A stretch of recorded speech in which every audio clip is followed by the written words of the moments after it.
Nasampulan na naman ang isang maritime consultancy firm sa Parañaque City. Ipinasara ito ng Department of Migrant Workers dahil sa paglabag gaya ng pagkubra ng placement fee sa mga nais magtrabaho sa barko. Nasa sentro ng balita si Kenneth Pasyente.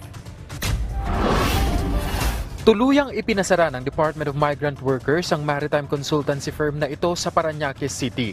Ang dahilan, hindi lang daw kasi ito nag-ooperate bilang professional service firm para sa mga nagnanais sumampa ng barko, kundi nagre-recruit din ng walang lisensya at nangongolekta pa ng placement fee. Nagpapanggap na consultancy services and in the guise of consultancy ay sa totoo lang nagre-recruit na. Ibig sabihin, nag-interview at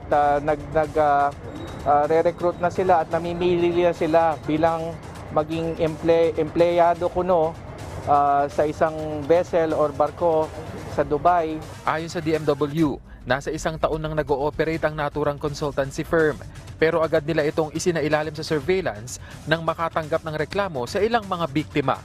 Idudulog nila ito sa mga law enforcement agency para agad na makasuhan ng illegal recruitment. Marami tayong kinukunan ng statement nang sa ganoon mabigyan natin ng hustisya yung mga nagrereklamo at nabiktima ng illegal recruitment. Tiniyak naman ng DMW na aagapay sila sa mga nabiktima sa pamamagitan ng pagbibigay ng ayuda at titiyaking ikokonekta na sila sa mga legal na trabaho at sa lehitimong paraan. Na ang DMW ay seryoso sa paghahabol sa mga illegal recruiter at patuloy itong malakas na mensahe o senyales na pinapadala natin. Inaalam pa sa ngayon ng DMW kung may na-deploy ng mga individual ang naturang consultancy firm.